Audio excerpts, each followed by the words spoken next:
এত বাহিরের ফাস্টফুড খেলে কি আর ওজন কমানো যায়? আর খেও না, বাহিরের খাবার একটু কম কম খাও। দিন দিন যে মোটা হয়ে যাচ্ছ দেখেছো নিজের দিকে?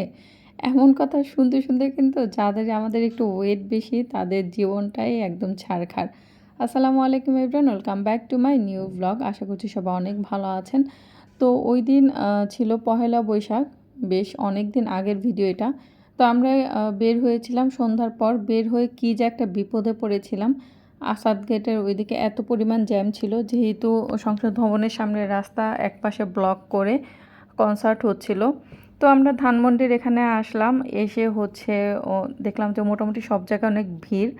তো এখানে সাদেক এগ্রোটা দেখলাম, তো আমরা চিন্তা করলাম যে সাদেক এগ্রোতে গিয়েই বসি। তো এখানে এসে বসে আমরা ওদের ফুডগুলো অর্ডার দিয়ে ওয়েট করছিলাম। আর এতক্ষণ তো দেখেই নিলেন ওদের ইন্টেরিয়রটা কিন্তু আমার কাছে একটু অদ্ভুত লেগেছে। এরকম মানে রেস্টুরেন্টের ভেতরে এই ধরনের ইন্টেরিয়রটা আমার খুব একটা পছন্দ না। রেস্টুরেন্ট নর্মালি যেরকম হয় একটু খোলামেলা, তেমন হলেই আমার অনেক পছন্দ। তো যাই হোক, আমি মোটামুটি দেখানোর চেষ্টা করলাম যে কেমন খুব ছিল। আর এখানে আমরা ওদের যে শর্মা, এটা ছিল চিকেন শর্মা। চিকেন শর্মাটা অর্ডার করে দিলাম আমি আর আমার হাজব্যান্ড ফার্স্ট এসে। আর আমার হাজব্যান্ড তো ড্রিঙ্কসের জন্য খুবই পাগল, সে এসে আগে 2-3টা ড্রিঙ্কস খেয়ে নিয়েছে। দেন হচ্ছে আমাদের শর্মাটা চলে আসছে, আমরা শর্মাটা খাচ্ছিলাম। তুমি যে মানুষ,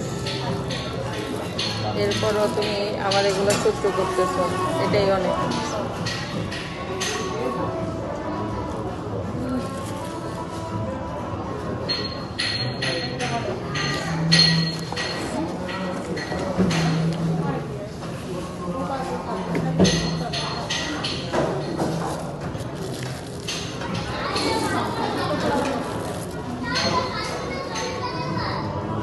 সস দেয় না তো।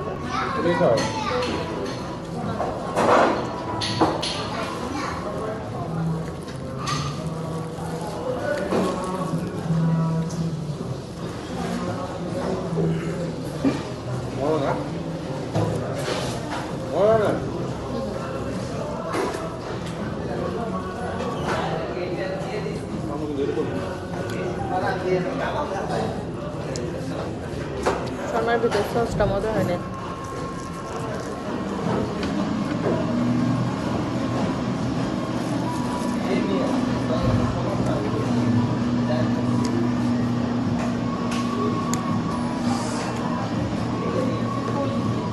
তো এই তো দুইজনে গল্প করতে করতে আমরা শর্মাটা শেষ করলাম। অ্যান্ড দেন ওদের একটা লাচ্ছি নিয়েছিলাম আমি আমার জন্য।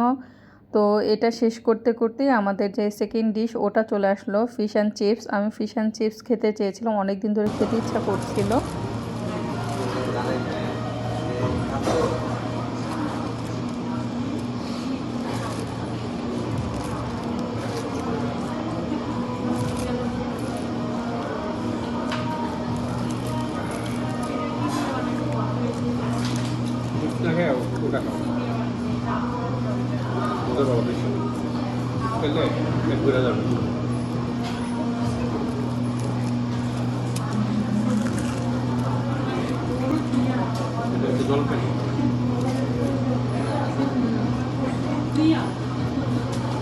মজা।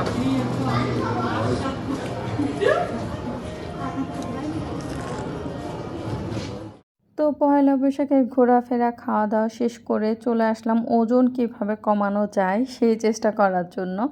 তো ওই দিন আমি চলে গিয়েছিলাম ধানমন্ডির ফিডব্যাক রিসেট, যেখানে হচ্ছে ওজন কমানোর জন্য বিভিন্ন ধরনের প্যাকেজের মাধ্যমে, ওদের বিভিন্ন ধরনের থেরাপির মাধ্যমে ওজন কমানো হয়।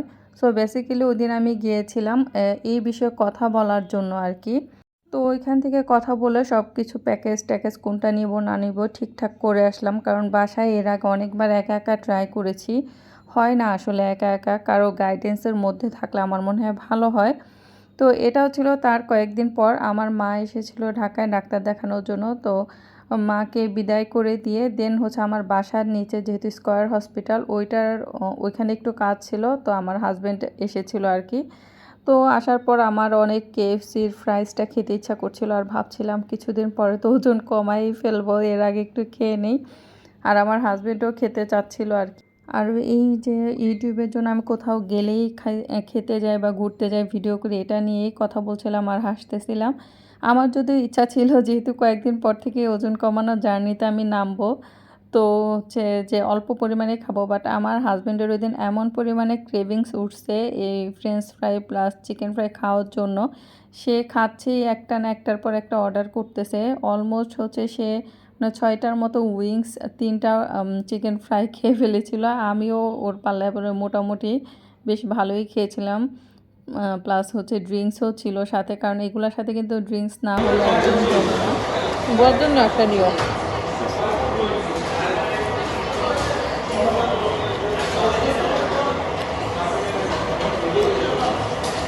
আমি ওনার মতো বয়াম দেখি নাই,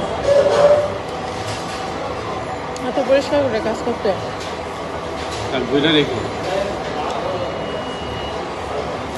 কারণ সব বউদেরকেই দেখছে পর্যন্ত একটু না একটু হলে ফাঁকি দেয়। আরে ভাই, পাঁচটা লেগ পিস না?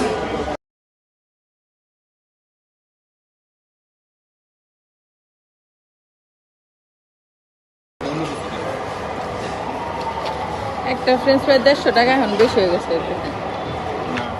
ইয়া আচ্ছা কমে নাও না, আশিক বাসায় না থাকলেও নষ্টই হবে। পরে এসে খায়।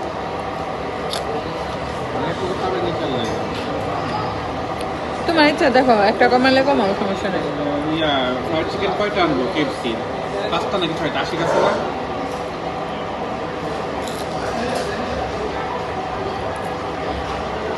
6টা আনবো না? আমরা দুজন তো খাইছি, আমি 6টা আনবো।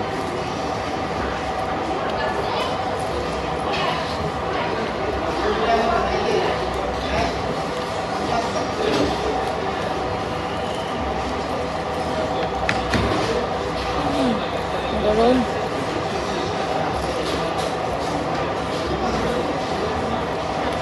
গরম রে ভাই।